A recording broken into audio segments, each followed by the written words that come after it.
Okay, side slip is not an easy concept to understand, but we can make it easy if we just do a couple things here. So, first off, knowing that it's hard to make hard things simple, let's try to break this down as easy as we can. Side slip is occurring anytime the relative wind is not opposite the direction of the flight path. So in this case, the relative wind is here and the airplane is flying in this direction. So no side slips occurring. But if the relative wind were to be to this side or to be to this side, then side slip would be occurring. So let's talk about what happens when the airplane loses an engine.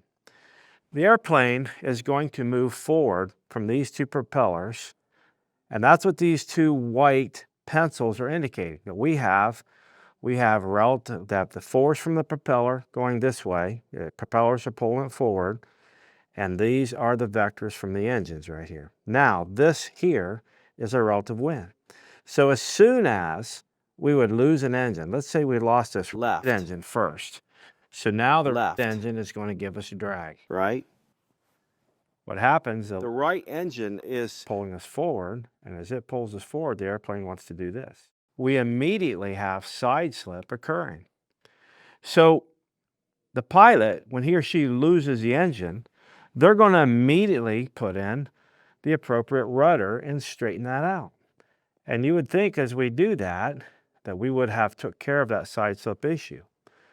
But we didn't, because by applying rudder here, that causes the airplane to have a sideways force.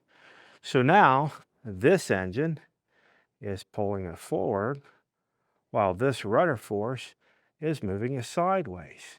So now what we have is an airplane that's moving, and it looks something more like this. So now side slip's occurring. And side slip is bad for a couple reasons. Number one, we now have a volume of air striking the side of the airplane all the way down here. It's also moving in front of the horizontal, or the vertical stabilizer, vertical fin, and it's moving behind it. So we lose a bit of rudder authority. So we've got drag slowing it down. We've got loss of airflow over our rudder back here, and we get an increase in VMC. So how do we correct such a thing? Well, let's go ahead and put this right here. First off, we've got to stop going that direction. How do we stop going that direction and bring the relative wind here? Well, we've got to put a force back against that rudder. Remember,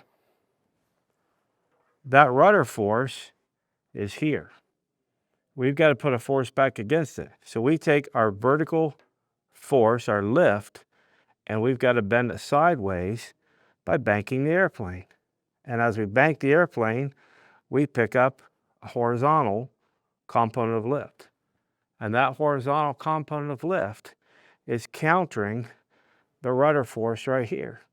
And that straightens the airplane back out so that relative wind is right here. So when we lose the engine, we lose the left engine here, the airplane wants to immediately yaw. We have this.